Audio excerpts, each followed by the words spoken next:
ইউসুফ আজকে কি ঘুমাবে, বাইরে রুমের মধ্যে নিয়ে কয় রে বিনিয়ামিন বল আমার বাবা কেমন আছে। বিনিয়ামিন কান্না করে, ইউসুফের জন্য দুঃখে দুঃখে বাবা কান্না করে অন্ধ হয়ে গেছে। ইউসুফ আলাইহিস সালাম ভাইদের ষড়যন্ত্রে পড়িয়া বাবার থেকে আলাদা হয়ে গেল। সবাই বাবারে খেলার নাম বইলা ইউসুফ নবীরে নিয়ে গেল। বাবায় ছাড়তে চায় না, কিন্তু কলে কৌশলে আটকাইয়া যখন নিয়ে যায়, ইয়াকুব নবী চোখের পানি ছেড়ে কান্না করে। বাবার চোখের আড়াল থেকে যখন দূরে সরে গেল, 10টা ভাই ইউসুফের বাবার চোখের সামনে কোলে নিছে। যখনই বাবার চোখ আড়াল হয়ে গেছে, তখন মাটিতে ফালায় কয়বার হাইটা যা, কোলে নেওয়া হবে না।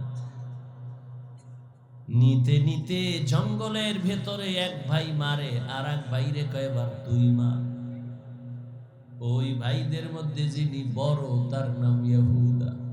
বড় ভাই কয় ওরে মারিস, ও ছোট মানুষ ওরে মারিস না।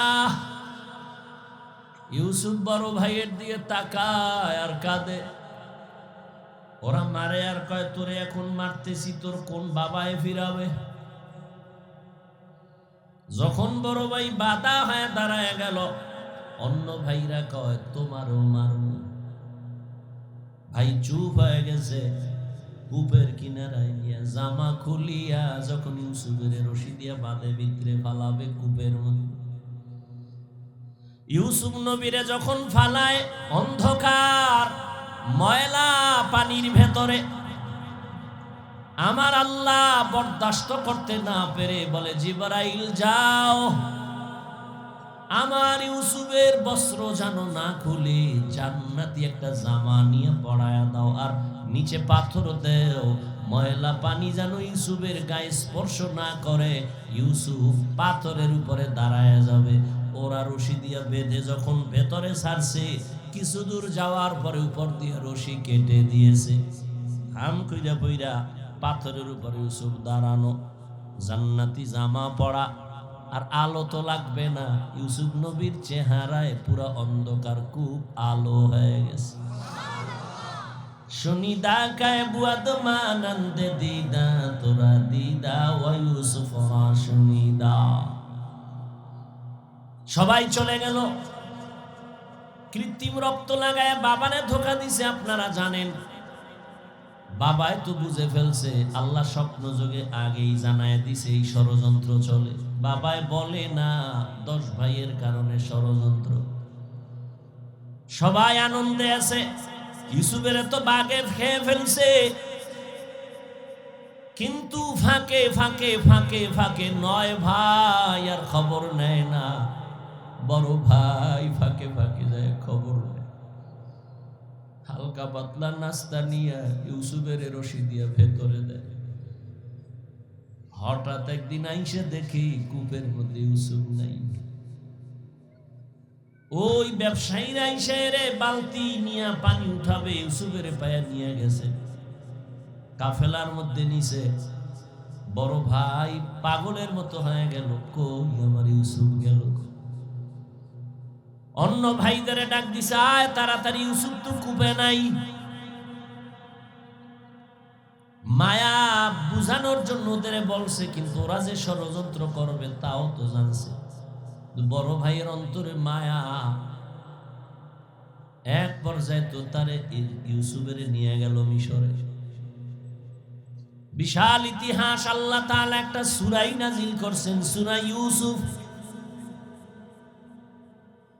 মিশরে যখন আল্লাহ পাক ইউসুফ নবীর অর্থমন্ত্রীর দায়িত্ব দিলেন, দুর্ভিক্ষ লেগে গেছে সারা দুনিয়ায়, মিশরের আশেপাশে। ইয়াকুব নবীর এলাকায় দুর্ভিক্ষ, খানা নাই, উপবাস। ইয়াকুব নবী কয় যাও মিশরে, ফ্রি খানা দেয়, যাও তোমরা 9 ভাই, তোমরা 10 জন চলে যাও, যাইয়া তোমরা ওই মিশর থেকে কিছু খানা নিয়ে আসো, আর কিছু টাকা ছিল পুরান টাকা, এটাও নিয়ে যাও। খানা আনতে যায় মিশরে। আল্লাহর কি কুদরত! ইউসুফ নবী সিংহাসনে আছেন, দায়িত্বশীলরা খানা দেয় লাইনে দাঁড় করায়া। শাহী গেট দিয়া যখন আওলাদে ইয়াকুব যখন 10 ভাই ঢুকছে, ওরা ঢুইকাই খানার লাইনে দাঁড়াইছে, কিন্তু কেউ জানে না কারা। ইউসুফ দেখেই চিনে ফেলছে আমার সেই 10 ভাই। ইউসুফ নবী গোপন রাখছে, পরিচয় দেয় না। এদের ডাইকা পরিচয়হীন ভাবে নিজেকে পরিচয় গোপন রাইখা এরপরে পরিচয় নিল। আপনারা কোথা থেকে আসছেন? কেনান থেকে আসছেন। আপনাদের আব্বার নাম কি? বলে আব্বার নাম ইয়াকুব। বলে আপনাদের আব্বা কেমন আছে? বলে ভালো। অনেক ভালো। তবে একটা ভাই আমাকে হারায় গেছে। তাই নাকি? বলে হ্যাঁ। পরে কয় আমার আব্বা জান ওই ভাইকে হারায়া কানতে কানতে কানতে কানতে অন্ধ হয়ে গেছে। ইউসুফ নবী পারে না, চিল্লায় কান্না করে, কিন্তু কন্ট্রোলে নিয়ে কয় আপনারা কয় ভাই? কয় আমরা 10 ভাই। কার ভাই নেই? কয় এক ভাই তো হারায় গেছে। আর নাই? হ্যাঁ আর একজন আছে, বিনিয়ামিন। কই? সে আব্বার কাছে। দায়িত্বশীলকে গোপনে বলে দিল ইচ্ছা রকম খানা দে, বস্তা ভইরে দিবি, আর ও যে টাকা দিছে ওই টাকাও খানার মধ্যে ঢুকাই দিব, ওরা যেন না দেখে। ইউসুফ নবী বিদায় বেলা বলে দিলেন মেহমানদারি করা চলে যান, খানা তো বেশি দিন থাকবে না, শেষ হইলে আবার আসবেন। তবে একটা শর্ত, ওই ছোট ভাই আপনাদের সাথে নিয়ে আসবেন, না হয় খানা দেওয়া হবে না। ইউসুফের আপন ছোট ভাই বিনিয়ামিন বাড়িতে যাইয়া 10 ভাই প্রশংসা করে, বাবা মিশরে যে আমগো খানা দিছে অর্থমন্ত্রী বড় ভালো মানুষ, আমাদের আলাদা সম্মান দিছে, মেহমানদারি করাইছে। ওরা তো জানে না আমগো ইউসুফ। খানার বস্তা খুইলে দেখে টাকা যা দিছিলাম তাও ফেরত, আরো খুশি। এইবার আব্বা জান আমাদের একটা শর্ত দিছে, আবার খানা আনতে যাইতে বলছে, তবে ছোট ভাইরে না নিলে দিবে না।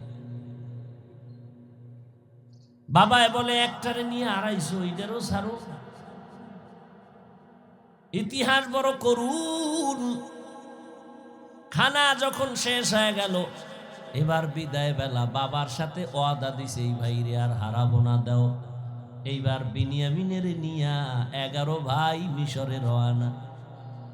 মিশরে যাইয়া আবার ইউসুফ নবীর সাথে মোলাকাত। ইউসুফ নবী বিনিয়ামিনের পাইয়া পারে না, কলিজাটা ফেটে একটা চিৎকার দেয়, কন্ট্রোলে নিয়া বলে আজ আপনারা আমার রাজপ্রাসাদের মেহমান হবে। সবার জন্য একটা একটা রুম বানাইলো, এক এক রুমে দুই জন করে করে ঘুমাবে। রাতের বেলা শিডিউল করে আপনারা 2 ভাই এক রুমে, আবার 2 ভাই এক রুমে, ঘুরতে ঘুরতে 5 ভাই 10 ভাই 5 রুমে ঢুকে গেল। এখন বাকি রয়েছে 1 ভাই বিনিয়ামিন বাকি। আপনারা যদি কিছু মনে না নেন, এক রুমে কি এই ভাই থাকতে পারে আপনাদের? না, কথা আপনারা অনুমতি দিলে এরে আমার সাথে আজকে রাখি, আমার সাথে ঘুমাবে। এরা তো খুশি। যদি মন্ত্রীর সাথে ঘুমায় তা আমাকে খাওয়ান বেশি পাবো, মোহাব্বত বাড়বে। ওরা বলল ঠিক আছে আলহামদুলিল্লাহ। এবার 10 ভাইরে 5 রুমে দিয়া 40 বছরের বিরহের বেদনা অন্তরে জমা।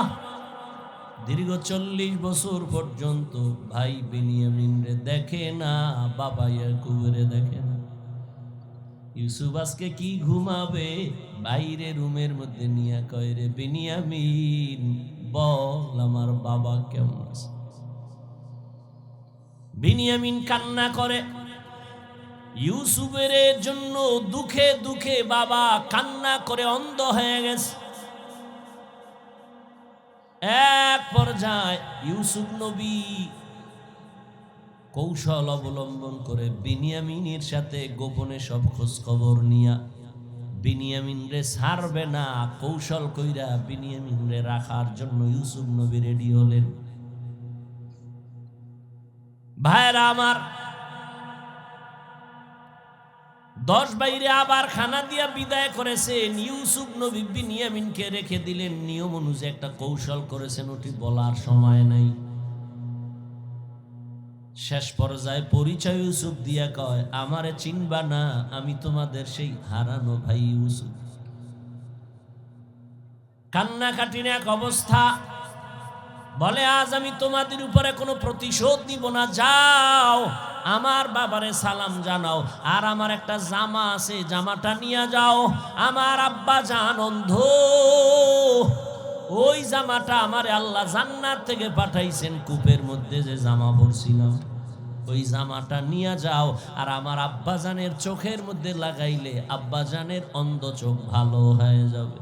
হরকে দারাত খৌফে হক দর দিল মদাম জান্নাতুল মাওয়া দেহদোরা মাকাম জুজবা হকচি জে মখা আজ ইনসুজা ফজলে উআ মস্তে দর জুমলা জাহা। তাহলে মানুষ তো সৃষ্টি করার আগেই মর্যাদাবান, আরো মর্যাদা বাড়াবেন তার মানে কি? করে মানুষ তুমি তো জিনের থেকেও দামি, ফেরেশতার থেকেও দামি, আবার এর মধ্যে এক ক্লাসে আমি আবার আলাদা আলাদা দামি বানাইলাম। সবাই তো মানুষ, সব মানুষ কিন্তু আল্লাহর আদালতে দামি না, ঈমান আল্লাহর দামি। যেমন আপনাদের এখানে মসজিদ, বিশাল মসজিদের কাজ ধরছে দেখলাম, জমিনে যত মসজিদ আছে কার ঘর?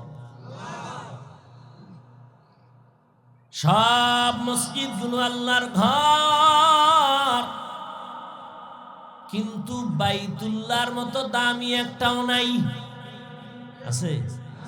ইন্না আউয়ালা বাইতিন উযিআ লিন-নাসি লাল্লাযী বিবাক্কাতা মুবারাকাও ওয়া হুদা মুবারাকাও ওয়া হুদাল লিল আলামিন।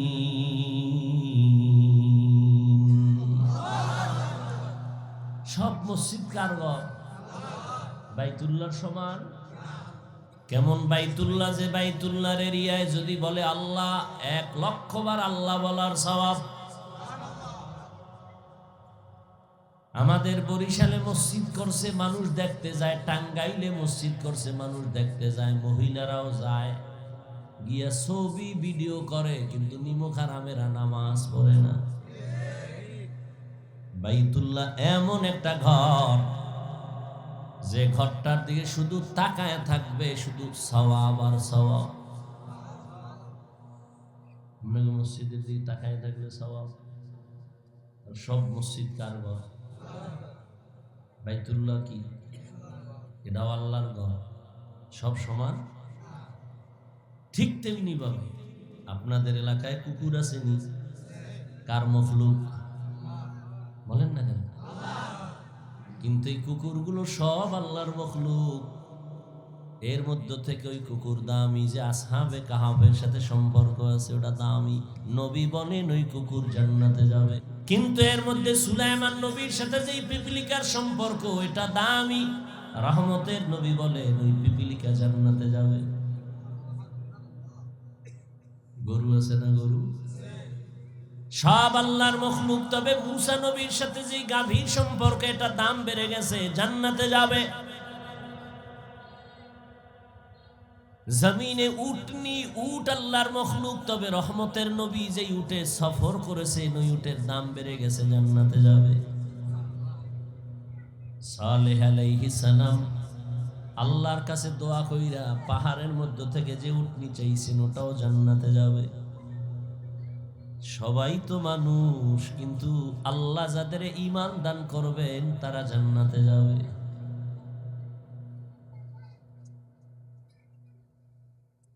একে অন্যের তুলনায় মর্যাদাবান, সমস্ত মানুষের তুলনায় ঈমানওয়ালারা দামি, ঈমানওয়ালাদের মধ্যে আমলওয়ালারা দামি, আমলওয়ালাদের ভেতরে তাকওয়াওয়ালারা দামি। এখন সবাই তো তাকওয়াওয়ালা, কথার কথা খেয়াল করুন, সবাই তাকওয়াওয়ালা, সবার মান কি সমান? কয় না। কার মর্যাদা বেশি? কয় যে যত আল্লাহর জন্য নিজেরে বিনয়ী করে রাখবে, ছোট মনে করে রাখবে নবীর আদর্শের মোকাবেলায়, ওই বান্দার দলে কেমন বাড়বে? কয় এখন তোমারে ভালোবাসে 1 লক্ষ মানুষ, দাম যখন আল্লাহ বাড়ায় দিবেন মর্যাদা, তোমাকে ভালোবাসবে 18 কোটি মানুষ। এখন ভালোবাসে তোমারে হুজুরেরা, মুমিনেরা। আল্লাহর কাছে যদি মর্যাদা বেড়ে যায় তখন তোমাকে ভালোবাসবে বেঈমানেরাও। আরও যদি বিনয়ী হয়ে চলো তাহলে এখন তোমাকে ভালোবাসে শুধু মানুষ, এক পর্যায়ে তোমার ভালোবাসা বেড়ে এমন পর্যায়ে হবে যে সব জঙ্গলের ভিন্ন প্রাণীরাও তোমাকে ভালোবাসবে। এখন তুমি মানুষের বলো বসো, বসে, দাঁড়াও, দাঁড়ায়। যদি তুমি আল্লাহর মোহাব্বত নিয়ে তাকওয়ার মানদণ্ডে আগাও, তখন আল্লাহ তোমারে এমন ভালোবাসার পাওয়ার দিবে, তখন তুমি জঙ্গলের বাঘেরে যদি বলো বাঘ দাঁড়া, দাঁড়ায় যাবে। থাকো বাদ আবো আতিশ মন্দা মানে তু মুর্দা বাহ জিন্দা। বিনয়ী হয়ে চলো, মর্যাদা বাড়াবেন কে? আল্লাহ বলেন কিয়ামতের ময়দান বড় ভয়ঙ্কর ময়দান, আমার আদালতে দাঁড়াইয়া হিসাব দেওয়া লাগবে। সেই ভয় অন্তরে জমা করে দুনিয়ায় যারা নিজেকে গুনাহ থেকে বাঁচাইবা, আমি আল্লাহ তাকে বিনা হিসাবে জান্নাত দান করব।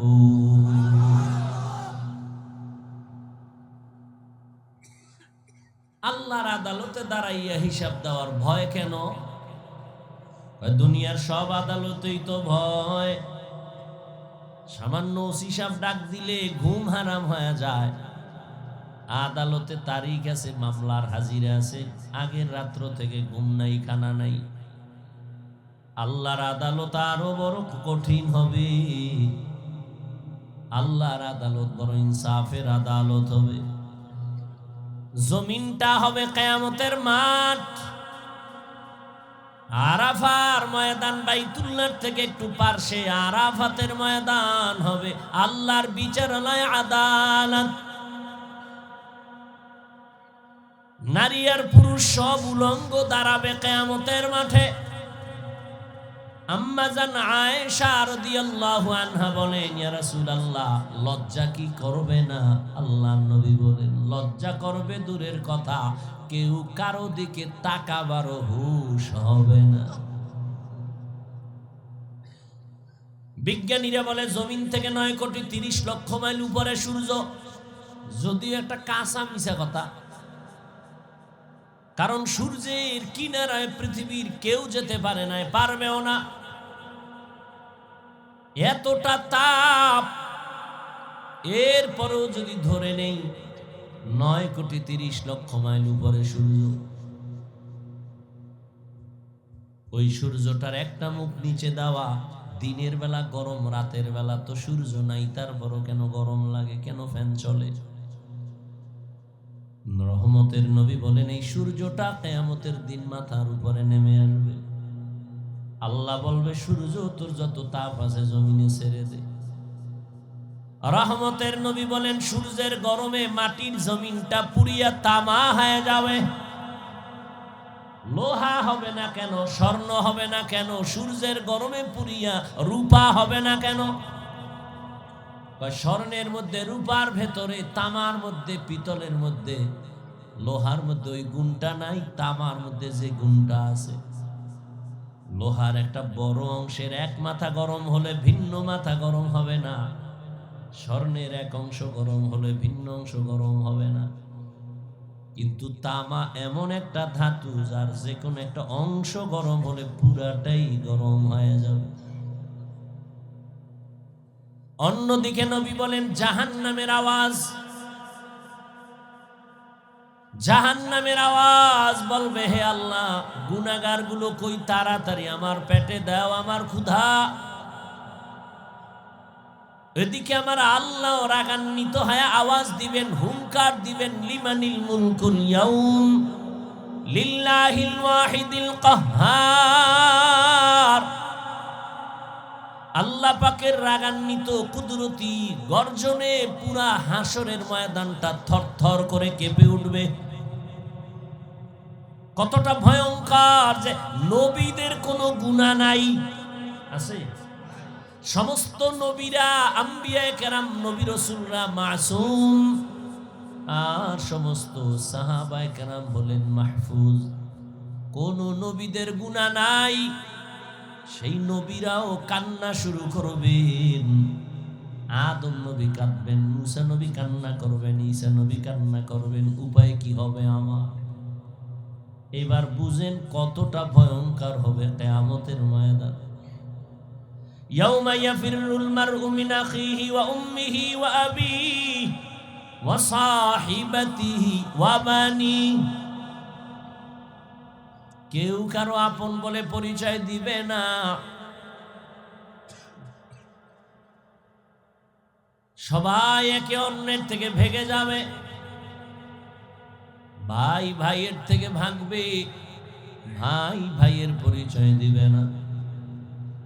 ইয়াউমা ইয়াফিরুল মারউ মিন আখিহি, ভাই ভাইয়ের থেকে ভেগে যাবে। এরপরে কয় মা ভেগে যাবে। এরপরে আল্লাহ বলেন বাবাও ভেগে যাবে। ভাইয়ের কথা আগে আনছেন কেন? মা বাবার কথা পরে আনলেন কেন?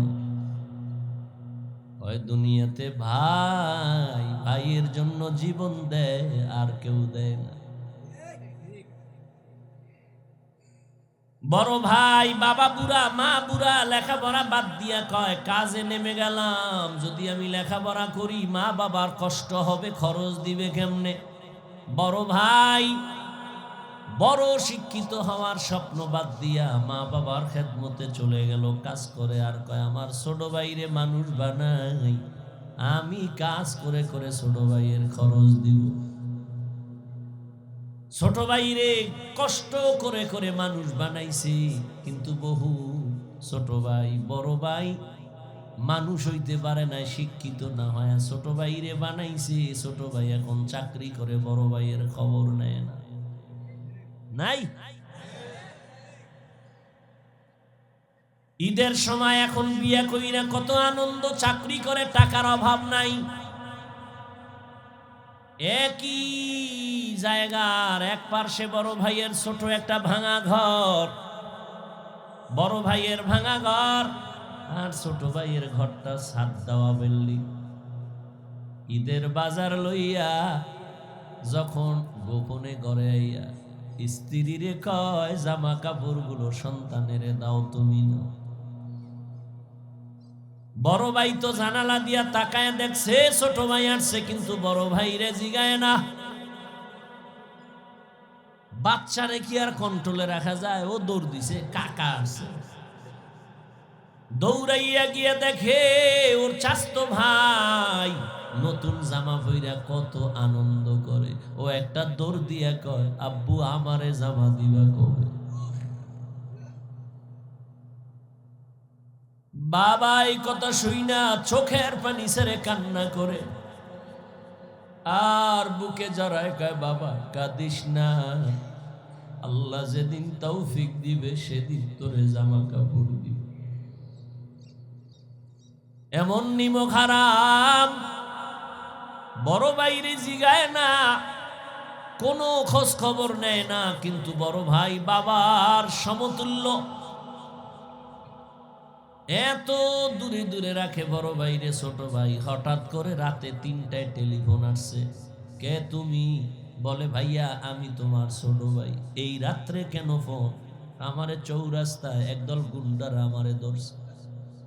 বড় ভাই কাঁচা ঘুমের মধ্যে একটা লাফ দিয়ে দৌড় দিছে, আয় দাঁড়া আমি আসতেছি। বড় ভাই কষ্টের কথা মনে রাখে না, একটা দৌড় দিয়া সামনে গিয়া এভাবে হাত বের করে বুকটা দিয়া কয়, যত মার মারতে চাও আমারে মার, আমার ছোট ভাইয়ের গায়ে হাত দিবি না। কারণ ওর প্রস্রাব আমি গায়ে লাগাইছি, ওর প্রস্রাব আমি গায়ে লাগাই ওরে বড় বানাইছি, না খাইয়া ওরে খাওয়াইছি, আমারে মার, ওরে মারবি না। তাহলে ভাই ভাইয়ের জন্য কতটা আপন আল্লাহ বুঝায় দেয়। কিয়ামতের দিন এত কলিজার আপন ভাইটাও কোনো পরিচয় দিবে না, পালাতে থাকবে। তাহলে মা বাবা তো আরো দূরে। ও আল্লাহর বান্দারা, ইউসুফ আলাইহিস সালাম ভাইদের ষড়যন্ত্রে পড়িয়া বাবার থেকে আলাদা হয়ে গেল। সবাই বাবারে খেলার নাম বইলা ইউসুফ নবীরে নিয়ে গেল। বাবায় ছাড়তে চায় না, কিন্তু কলে কৌশলে আটকাইয়া যখন নিয়ে যায়, ইয়াকুব নবী চোখের পানি ছেড়ে কান্না করে। বাবার চোখের আড়াল থেকে যখন দূরে সরে গেল, 10টা ভাই ইউসুফের বাবার চোখের সামনে কোলে নিছে। যখনই বাবার চোখ আড়াল হয়ে গেছে, তখন মাটিতে ফালায় কয়, এবার হাইটা যা, কোলে নেওয়া হবে না। নিতে নিতে জঙ্গলের ভেতরে এক ভাই মারে, আর এক ভাইরে কয়, এবার তুই মার।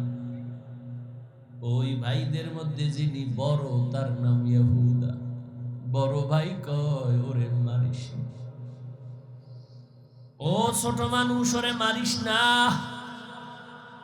ইউসুফ বড় ভাইয়ের দিকে তাকায় আর কাঁদে। ওরা মারে আর কয়, তোরে এখন মারতেছি, তোর কোন বাবায় ফিরাবে? যখন বড় ভাই বাধা হয়ে দাঁড়ায় গেল, অন্য ভাইরা কয়, তোমারও মারব। ভাই চুপ হয়ে গেছে। কূপের কিনারায় নিয়ে জামা খুলিয়া যখন ইউসুফের রশি দিয়া বাঁধে ভিতরে ফালাবে কূপের মধ্যে, ইউসুফ নবীরে যখন ফালায় অন্ধকার ময়লা পানির ভেতরে, আমার আল্লাহ বরদাস্ত করতে না পেরে বলে, জিবরাইল যাও, আমার ইউসুফের বস্ত্র যেন না খুলে জান্নাতি একটা জামা নিয়ে পরায়া দাও, আর নিচে পাথর দেও, ময়লা পানি যেন ইউসুফের গায়ে স্পর্শ না করে। ইউসুফ পাথরের উপরে দাঁড়ায় যাবে। ওরা রশি দিয়া বেঁধে যখন ভেতরে ছাড়ছে, কিছু দূর যাওয়ার পরে উপর দিয়ে রশি কেটে দিয়েছে। হাম কইরা পইরা পাথরের উপরে ইউসুফ দাঁড়ানো, জান্নাতি জামা পরা, আর আলো তো লাগবে না। ইউসুফ নবীর চেহারায় পুরা অন্ধকার, খুব আলো হয়ে গেছে। শুনিদা কায় বুয়াদ মানন্দে দিদা, তোরা দিদা ও ইউসুফ শুনিদা।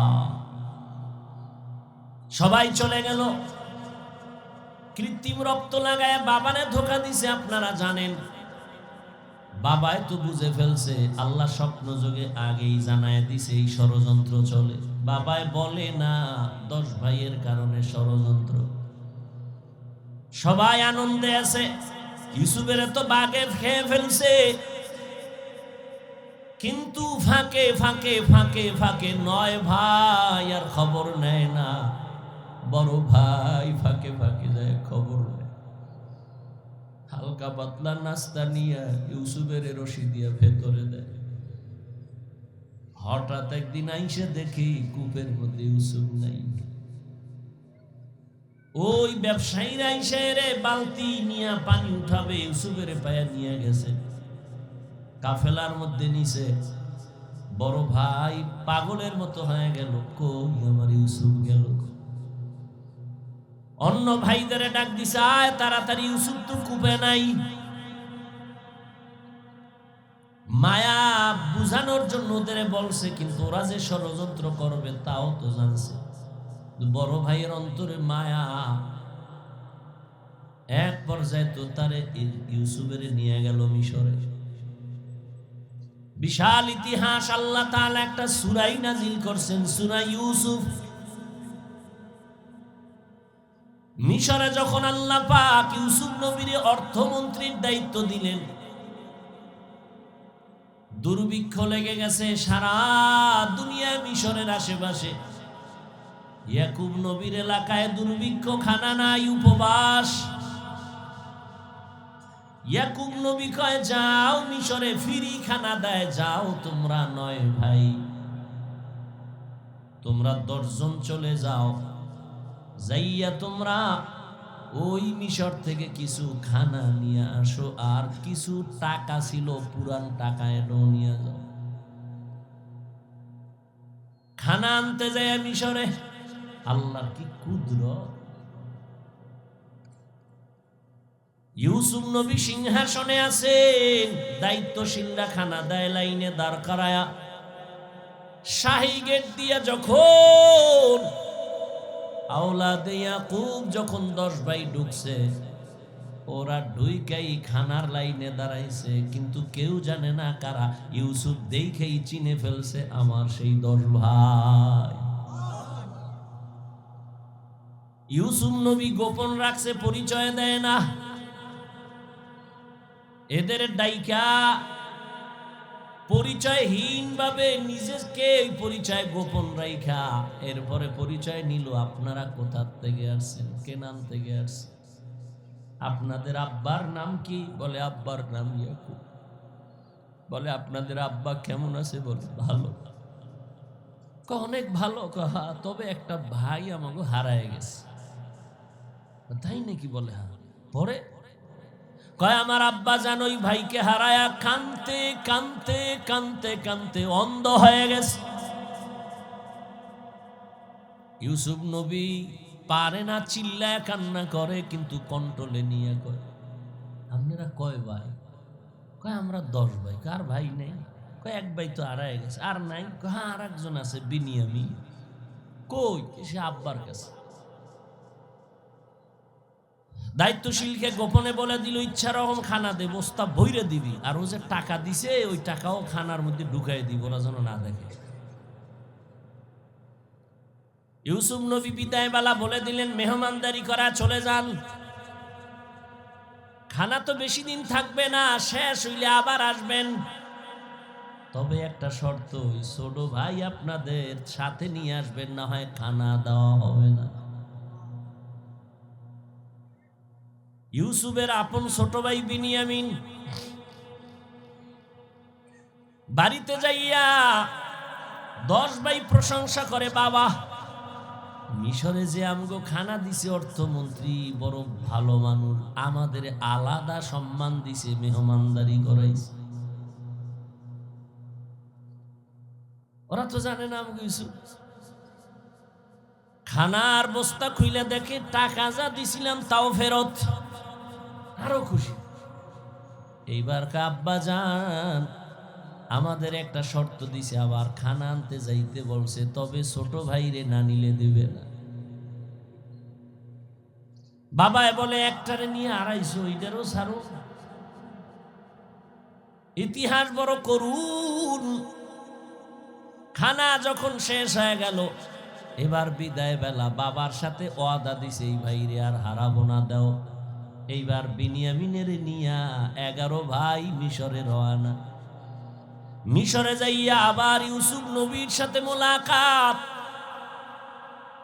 ইউসুফ নবী বিনিয়ামিনের পাইয়া পারে না, কলিজাটা ফেটে একটা চিৎকার দেয়, কন্ট্রোলে নিয়া বলে, আজ আপনারা আমার রাজপ্রাসাদের মেহমান হবে।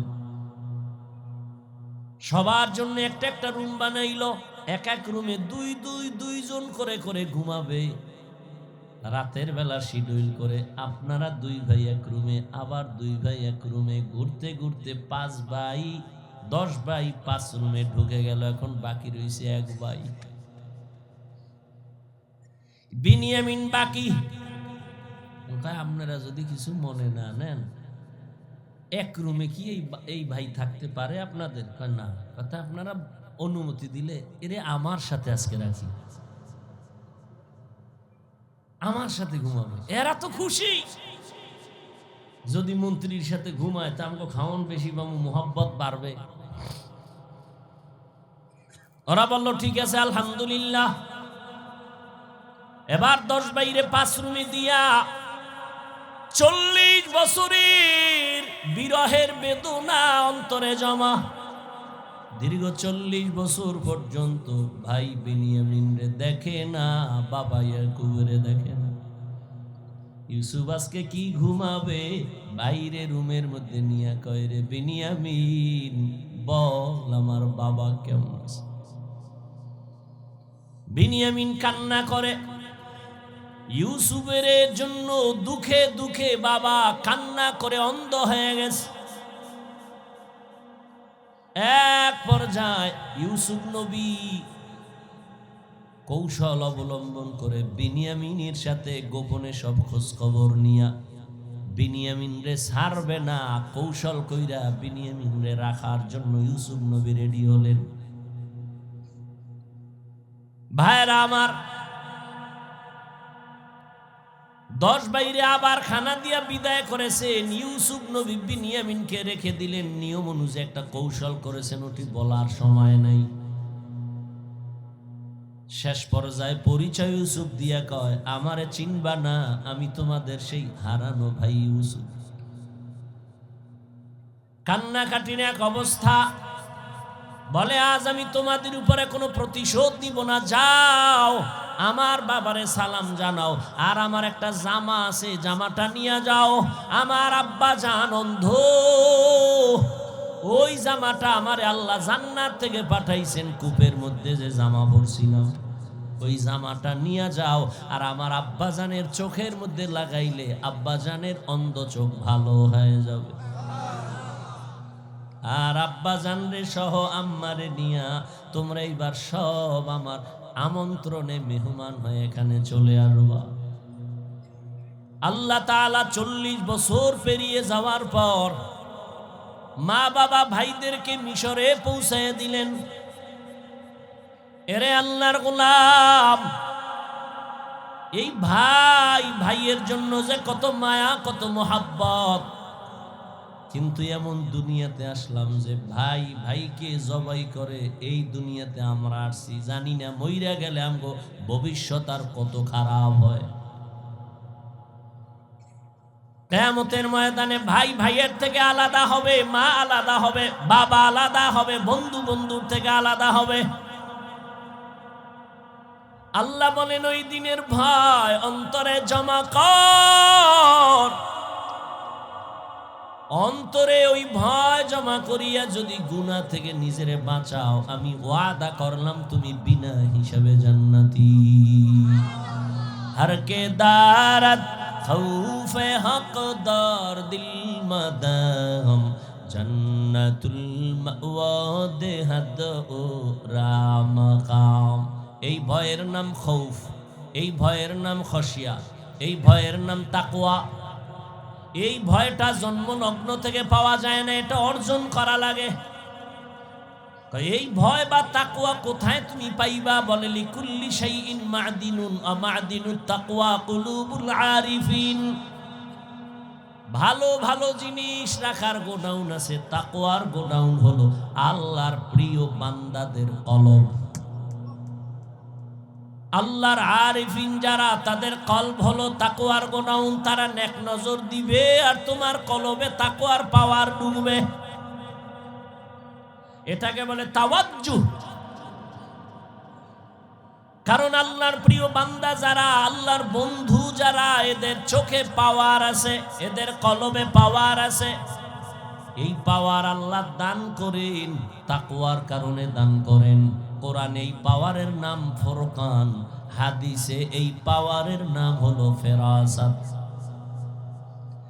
ইয়া আইয়ুহাল্লাযীনা আমানু ইন তাত্তাকুল্লাহ ইয়াজআল লাকুম ফুরকানা।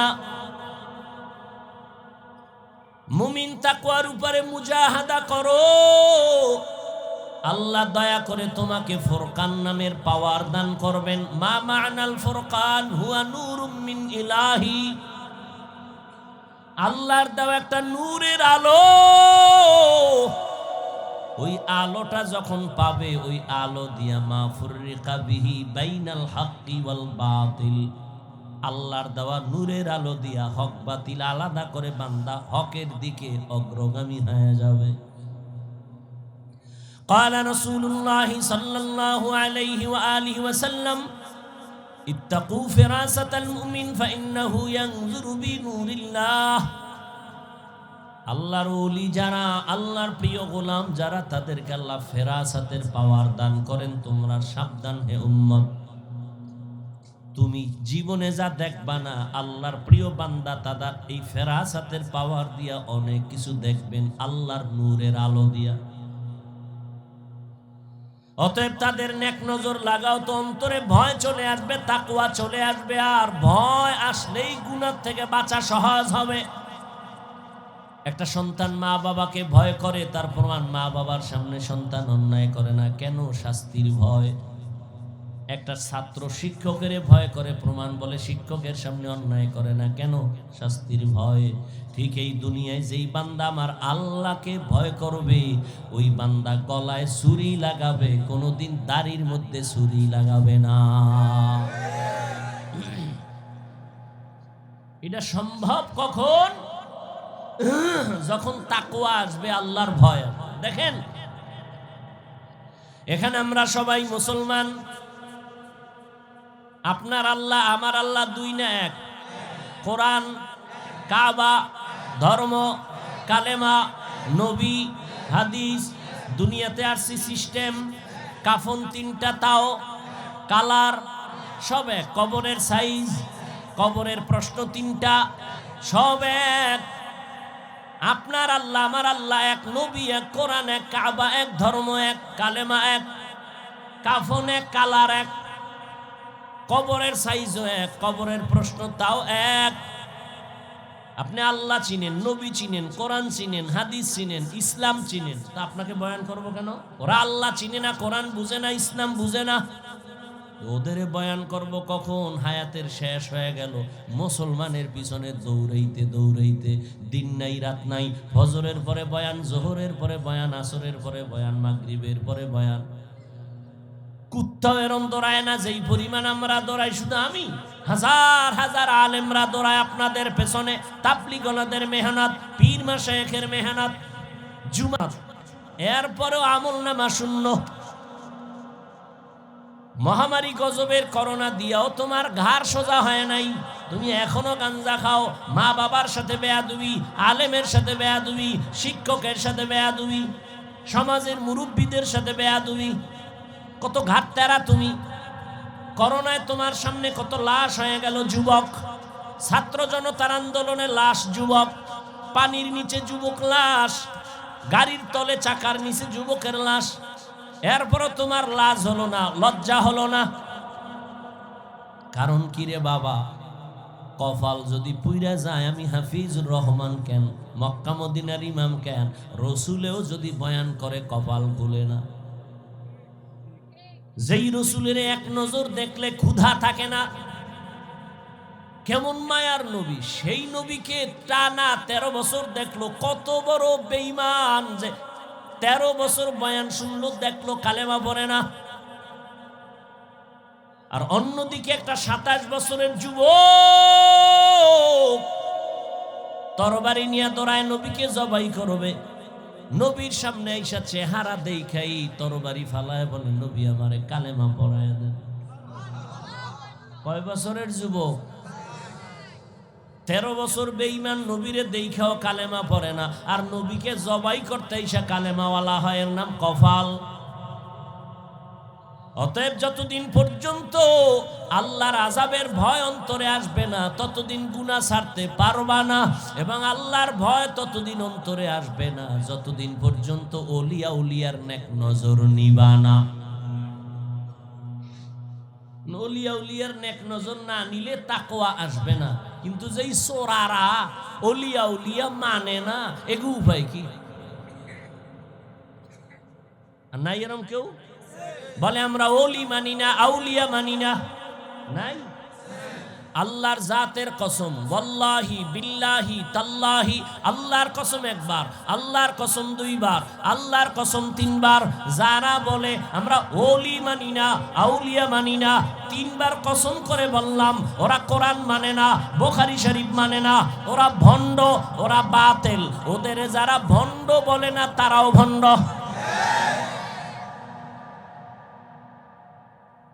আল্লাহ হেদায়েত দান করুন। وَأَمَّا مَنْ خَافَ مَقَامَ رَبِّهِ وَنَهَى النَّفْسَ عَنِ الْهَوَى فَإِنَّ الْجَنَّةَ هِيَ الْمَأْوَى। আল্লাহর আদালতে দাঁড়াইয়া হিসাব দেওয়ার ভয় অন্তরে জমা করো। এই ভয়টা যখন এসে যাবে তখন স্কুল পড়ুয়া ছেলেও নামাজে দাঁড়ায় যাবে, জেনারেল লাইনের ডাক্তারও দাড়ি রেখে দিবে। এরকম নাই? আমি কি তোমাকে এতক্ষণ যে বয়ান করছি যুবকেরা, আমি কি একবারও বলছি আমার মতো পাস করলি লাগা? আমি বলছি আমি কওমি মাদ্রাসার সন্তান, স্কুলে তালা লাগায় মাদ্রাসায় ঢোক। আমি তাবলিগের লাইনের সন্তান, আমি পীরের মুরিদ। একবারও বলি নাই তাবলিগ না করলে জাহান্নামী, পীরের কাছে না গেলে জাহান্নামী, একবারও বলি নাই। বরং আমি বলবো রে যুবক, স্কুলে পড়ো, কলেজে পড়ো, চাকরি করো, ব্যবসা করো, বাধা নাই। ডাক্তার হও, ইঞ্জিনিয়ার হও, প্রফেসর হও, সাংবাদিক হও, তবে দাবি আমার একটা, বেয়াদব হইও না। মা বাবার দোয়া নাও, শিক্ষকের দোয়া নাও, আলেমের নেক নজর লাগাইয়া ডাক্তার হলে তোমার জীবন সফল। তোমার মতো যুবক জেনারেল লাইনে পড়িয়া 5 বেলার নামাজ পড়ে এমন কি যুবক নাই? তোর কপালে কার বরদোয়া লাগছে রে কপাল পোড়া? তুই কেন পারো না রে বাবা? তোমার মতো তো যুবক র‍্যাব, আর্মি, পুলিশ, বিডিআরের চাকরি করে 5 ওয়াক্ত নামাজ পড়ে নাই। তোমার কপালে কার অভিশাপ লাগছে বলো? তোমার মতো যুবক ওসি, ডিসি, এসপি, এমপি, মন্ত্রী, মেম্বার, চেয়ারম্যান, ব্যবসায়ী, চাকরিজীবী 5 বেলার নামাজ পড়ে, তুমি কেন পারো না? আল্লাহ বিবেক দিছে, জবাব দাও। পশুরে বিবেক দেয় না, তোমারে দিছে। তোমার মতো যুবক রাস্তায় গাড়ি চালায়, নামাজ পড়ে, তুমি কেন পারো না? তোমার মতো যুবক জমিনে কৃষি কাজ করে, নামাজ পড়ে, তুমি কেন পারো না? তোমার মতো যুবক নদীর মধ্যে মাছ ধরে, নামাজ পড়ে, তুমি কেন পারো না? কপাল বুঝি খারাপ? কি বুঝাইতে চাও বাবা? কি আমরা ভুলে আছি? তাও প্রমাণ দিয়ে বলো যে হ্যাঁ হাফিজ ভাই তোমরা লাইন ছাড়া আমরা ঠিক আছি। যদি কোরআন থেকে একটা দলিল দেখাইতে পারো, আমি এখন দাড়ি কেটে ফেলবো। যদি বলো কোরআনের যা আছে সব ভুল, একটা ভুল বের করে দাও, তোমার লাইনে চলে যাব, প্যান্ট শার্ট টাই লাগায় নাচ গান শুরু করে দিব। আর যদি বলো না হাফিজ ভাই আপনারাই সঠিক পথে আছেন, শয়তানের ধোকায় পড়ে আমরা ভুলে আছি, তাহলে তোমারে গালি না, কিছুই না, বরং বিনয়ের সাথে বলবো দুটো পা তুমি আগায় দাও। আমি পায়ে হাত রেখে বলবো আর দাড়ি কাটি আমার নবীরে কষ্ট দিও না। জীবনে তো কম আকাম করো নাই। মানুষ একটা শখ থাকে, নাচ গানে কি মজা, পার্কে কি মজা, মজা তো নিছো, এবার তওবা করো। ঠিক আছে তো নামাজ পড়বা না, ঠিক আছে, বহুদিন খুয়াইছো নামাজ পড়ো না, এখন ফিরো। তোমার কি এখনো শখ মেটে নাই? আরো নামাজ ছাড়বা? আর কোন ধান্দায়, কি পাওয়ার আশায়, কার পিছে ঘুরে নামাজ ছাড়ছো? কিছু টাকার আশায়?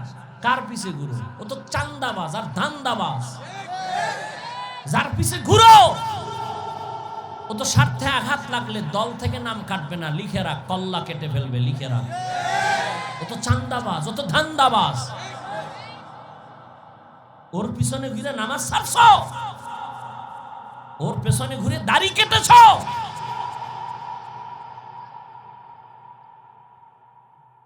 কই আমরা তো রসুলের আদর্শ মাই না, কই সম্মান তো কমে নাই। এখনো সব হাহুতাস, একদল কান্দে কি হবে আর একদল কান্দে কি হইল। আমগো তো কান্নাকাটি না, আমরা আগেও যেমন এখনো তেমন, ভবিষ্যতেও তেমন। চেয়ারম্যানের চেয়ারের মেয়াদ শেষ, এমপির মেয়াদ শেষ, এসপি ডিসির মেয়াদ শেষ, কোরআনওয়ালার চেয়ারের কোনো তো মেয়াদই নাই। শেষ কি? টাকা দিয়া সম্মান কিনলে প্রথম ফুলের মালা, ফাইনালে জুতার মালা। আর আমার আল্লাহর দেওয়া সম্মান যদি নেও, দুনিয়ায়ও বাদশাহ, পরকালেও বাদশাহ।